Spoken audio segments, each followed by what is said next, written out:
ਇਹ ਕਹਾਣੀ ਸਾਨੂੰ ਸਿਖਾਉਂਦੀ ਹੈ ਕਿ ਜ਼ਿੰਦਗੀ ਵਿੱਚ ਜੋ ਵੀ ਹੁੰਦਾ ਹੈ ਉਸ ਦੇ ਪਿੱਛੇ ਰੱਬ ਦੀ ਕੋਈ ਨਾ ਕੋਈ ਵੱਡੀ ਯੋਜਨਾ ਹੁੰਦੀ ਹੈ ਜੋ ਅਸੀਂ ਅਕਸਰ ਸਮਝ ਨਹੀਂ ਪਾਉਂਦੇ। ਇੱਕ ਵਾਰ ਯਮਰਾਜ ਨੇ ਆਪਣੇ ਇੱਕ ਦੇਵਦੂਤ ਨੂੰ ਧਰਤੀ 'ਤੇ ਭੇਜਿਆ। ਉਸ ਨੂੰ ਹੁਕਮ ਦਿੱਤਾ ਗਿਆ ਕਿ ਉਹ ਇੱਕ ਔਰਤ ਦੀ ਆਤਮਾ ਲੈ ਕੇ ਵਾਪਸ ਆਵੇ। ਦੇਵਦੂਤ ਹੁਕਮ ਮੰਨ ਕੇ ਧਰਤੀ 'ਤੇ ਆ ਗਿਆ। ਜਦੋਂ ਉਹ ਉਸ ਔਰਤ ਦੇ ਘਰ ਪਹੁੰਚਿਆ ਤਾਂ ਉਸਨੇ ਇੱਕ ਬਹੁਤ ਹੀ ਦੁਖੀ ਦ੍ਰਿਸ਼ ਦੇਖਿਆ। ਉਸ ਔਰਤ ਦੇ 3 ਛੋਟੇ-ਛੋਟੇ ਬੱਚੇ ਸਨ। ਉਹਨਾਂ ਦਾ ਪਿਤਾ ਪਹਿਲਾਂ ਹੀ ਮਰ ਚੁੱਕਾ ਸੀ। ਘਰ ਵਿੱਚ ਗਰੀਬੀ ਸੀ, ਨਾ ਕੋਈ ਸਹਾਰਾ ਸੀ, ਨਾ ਕੋਈ ਮਦਦ ਕਰਨ ਵਾਲਾ। ਉਹ ਮਾਂ ਹੀ ਉਹਨਾਂ ਬੱਚਿਆਂ ਦੀ ਸਾਰਾ ਸੰਸਾਰ ਸੀ। ਦੇਵਦੂਤ ਕੁਝ ਸਮੇਂ ਲਈ ਖੜਾ ਰਹਿ ਗਿਆ। ਉਸ ਦਾ ਦਿਲ ਪਿਘਲ ਗਿਆ। ਉਸਨੇ ਸੋਚਿਆ, ਜੀ ਮੈਂ ਇਸ ਮਾਂ ਦੀ ਆਤਮਾ ਲੈ ਗਿਆ ਤਾਂ ਇਹ ਬੱਚੇ ਕਿਵੇਂ ਜੀਣਗੇ। ਉਹਨਾਂ ਬੱਚਿਆਂ ਦੀ ਮਾਸੂਮ ਸ਼ਕਲ ਵੇਖ ਕੇ ਉਸ ਦੀ ਅੱਖਾਂ ਭਰ ਆਈਆਂ। ਉਹ ਉਸ ਔਰਤ ਦੀ ਆਤਮਾ ਲਏ ਬਿਨਾਂ ਹੀ ਵਾਪਸ ਯਮਰਾਜ ਕੋਲ ਚਲਾ ਗਿਆ। ਜਦੋਂ ਯਮਰਾਜ ਨੇ ਦੇਵਦੂਤ ਨੂੰ ਖਾਲੀ ਹੱਥ ਦੇਖਿਆ, ਉਹ ਗੁੱਸੇ ਨਾਲ ਭਰ ਗਏ। ਉਹ ਕਹਿਣ ਲੱਗੇ, ਤੂੰ ਮੇਰੇ ਹੁਕਮ ਦੀ ਉਲੰਘਣਾ ਕੀਤੀ ਹੈ। ਜੀਵਨ ਤੇ ਮੌਤ ਦਾ ਫੈਸਲਾ ਤੂੰ ਨਹੀਂ ਕਰ ਸਕਦਾ। ਦੇਵਦੂਤ ਨੇ ਹੱਥ ਜੋੜ ਕੇ ਬੇਨਤੀ ਕੀਤੀ, ਮਹਾਰਾਜ, ਮੈਂ ਉਹਨਾਂ ਬੱਚਿਆਂ ਦੀ ਹਾਲਤ ਨਹੀਂ ਦੇਖ ਸਕਿਆ। ਉਹ ਬਿਲਕੁਲ ਅਕੇਲੇ ਹੋ ਜਾਣਗੇ। ਪਰ ਯਮਰਾਜ ਦਾ ਗੁੱਸਾ ਘੱਟ ਨਹੀਂ ਹੋਇਆ। ਉਹ ਕਹਿਣ ਲੱਗੇ, ਤੇਰੀ ਇਸ ਗਲਤੀ ਦੀ ਸਜ਼ਾ ਮਿਲੇਗੀ। ਹੁਣ ਤੂੰ ਧਰਤੀ ਤੇ ਰਹੇਂਗਾ ਅਤੇ ਜਦ ਤੱਕ ਤੂੰ ਆਪਣੀ ਇਸ ਮੂਰਖਤਾ ਤੇ 3 ਵਾਰ ਨਹੀਂ ਹੱਸੇਂਗਾ, ਤੂੰ ਵਾਪਸ ਨਹੀਂ ਆ ਸਕੇਂਗਾ। ਇਹ ਕਹਿ ਕੇ ਉਹਨਾਂ ਨੇ ਦੇਵਦੂਤ ਨੂੰ ਧਰਤੀ ਤੇ ਭੇਜ ਦਿੱਤਾ। ਹੁਣ ਦੇਵਦੂਤ ਮਨੁੱਖੀ ਰੂਪ ਵਿੱਚ ਧਰਤੀ ਤੇ ਆ ਗਿਆ। ਉਹ ਇੱਕ ਗਰੀਬ ਮੋਚੀ ਦੇ ਘਰ ਦੇ ਬਾਹਰ ਬੈਠ ਗਿਆ। ਠੰਡ ਦਾ ਸਮਾਂ ਸੀ। ਉਸ ਦੇ ਕੋਲ ਨਾ ਕੱਪੜੇ ਸਨ, ਨਾ ਖਾਣ ਲਈ ਕੁਝ ਸੀ। ਕੁਝ ਸਮੇਂ ਬਾਅਦ ਇੱਕ ਮੋਚੀ ਉੱਥੋਂ ਲੰਘਿਆ। ਉਸਨੇ ਦੇਵਦੂਤ ਨੂੰ ਵੇਖਿਆ ਤੇ ਪੁੱਛਿਆ, ਤੂੰ ਇੱਥੇ ਇਸ ਹਾਲਤ ਵਿੱਚ ਕਿਉਂ ਬੈਠਾ ਹੈ? ਦੇਵਦੂਤ ਨੇ ਹੌਲੀ ਆਵਾਜ਼ ਵਿੱਚ ਕਿਹਾ, ਮੇਰੇ ਕੋਲ ਨਾ ਘਰ ਹੈ, ਨਾ ਕੋਈ ਆਪਣਾ। ਮੋਚੀ ਦਾ ਦਿਲ ਪਿਘਲ ਗਿਆ। ਉਸਨੇ ਕਿਹਾ, ਚੱਲ ਮੇਰੇ ਨਾਲ, ਜੋ ਕੁਝ ਮੇਰੇ ਕੋਲ ਹੈ ਉਹ ਤੇਰਾ ਵੀ ਹੈ। ਉਹ ਦੇਵਦੂਤ ਨੂੰ ਆਪਣੇ ਘਰ ਲੈ ਗਿਆ।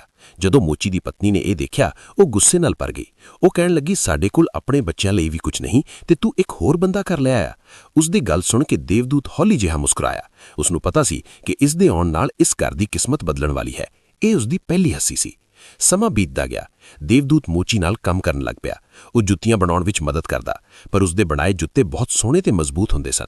ਹੌਲੀ-ਹੌਲੀ ਲੋਕ ਉਸ ਦੀ ਕੰਮ ਦੀ ਤਾਰੀਫ ਕਰਨ ਲੱਗੇ। ਮੋਚੀ ਦਾ ਕੰਮ ਵਧਣ ਲੱਗਾ। ਗਰੀਬੀ ਹੌਲੀ-ਹੌਲੀ ਖਤਮ ਹੋਣ ਲੱਗੀ ਤੇ ਘਰ ਵਿੱਚ ਖੁਸ਼ਹਾਲੀ ਆ ਗਈ।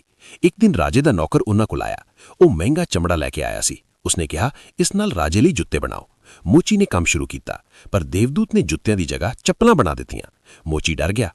ਉਹ ਕਹਿਣ ਲੱਗਾ, ਤੂੰ ਕੀ ਕਰ ਦਿੱਤਾ? ਰਾਜਾ ਸਾਨੂੰ ਸਜ਼ਾ ਦੇਵੇਗਾ। ਪਰ ਦੇਵਦੂਤ ਚੁੱਪ ਰਿਹਾ। ਕੁਝ ਸਮੇਂ ਬਾਅਦ ਖਬਰ ਆਈ ਕਿ ਰਾਜੇ ਦੀ ਮੌਤ ਹੋ ਗਈ ਹੈ।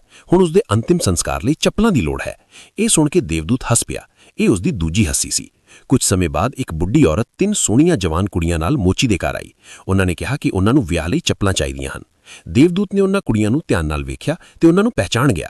ਇਹ ਉਹੀ 3 ਬੱਚੀਆਂ ਸਨ ਜਿਨ੍ਹਾਂ ਦੀ ਮਾਂ ਦੀ ਆਤਮਾ ਉਹ ਲੈਣ ਗਿਆ ਸੀ। ਉਸਨੇ ਬੁੱਢੀ ਔਰਤ ਤੋਂ ਪੁੱਛਿਆ, ਇਹ ਬੱਚੀਆਂ ਕੌਣ ਹਨ?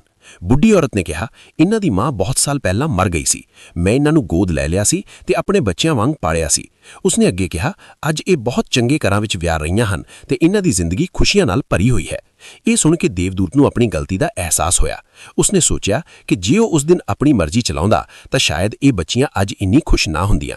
ਉਸ ਨੂੰ ਸਮਝ ਆ ਗਿਆ ਕਿ ਰੱਬ ਦੀ ਯੋਜਨਾ ਸਭ ਤੋਂ ਵਧੀਆ ਹੁੰਦੀ ਹੈ। ਉਹ ਜ਼ੋਰ ਨਾਲ ਹੱਸ ਪਿਆ। ਇਹ ਉਸ ਦੀ ਤੀਜੀ ਹੱਸੀ ਸੀ। ਹੁਣ ਉਸ ਦੀ ਸਜ਼ਾ ਖਤਮ ਹੋ ਗਈ ਸੀ। ਉਸਨੇ ਮੋਚੀ ਨੂੰ ਸਾਰੀ ਸੱਚਾਈ ਦੱਸੀ ਤੇ ਕਿਹਾ, ਰੱਬ ਜੋ ਕਰਦਾ ਹੈ ਉਹ ਸਾਡੇ ਭਲੇ ਲਈ ਕਰਦਾ ਹੈ। ਅਸੀਂ ਹਰ ਗੱਲ ਨੂੰ ਨਹੀਂ ਸਮਝ ਸਕਦੇ, ਇਸ ਲਈ ਸਾਨੂੰ ਵਿਸ਼ਵਾਸ ਰੱਖਣਾ ਚਾਹੀਦਾ ਹੈ। ਇਹ ਕਹਿ ਕੇ ਉਹ ਅਚਾਨਕ ਗਾਇਬ ਹੋ ਗਿਆ। ਇਸ ਕਹਾਣੀ ਤੋਂ ਸਾਨੂੰ ਇਹ ਸਿੱਖ ਮਿਲਦੀ ਹੈ ਕਿ ਕਈ ਵਾਰ ਜੋ ਸਾਨੂੰ ਗਲਤ ਲੱਗਦਾ ਹੈ ਉਹ ਅਸਲ ਵਿੱਚ ਸਾਡੇ ਲਈ ਠੀਕ ਹੁੰਦਾ ਹੈ। ਇਸ ਲਈ ਜ਼ਿੰਦਗੀ ਵਿੱਚ ਜੋ ਵੀ ਹੋਵੇ ਉਸ ਨੂੰ ਸਵੀਕਾਰ ਕਰੋ, ਮਿਹਨਤ ਕਰਦੇ ਰਹੋ ਤੇ ਰੱਬ ਤੇ ਭਰੋਸਾ ਰੱਖੋ।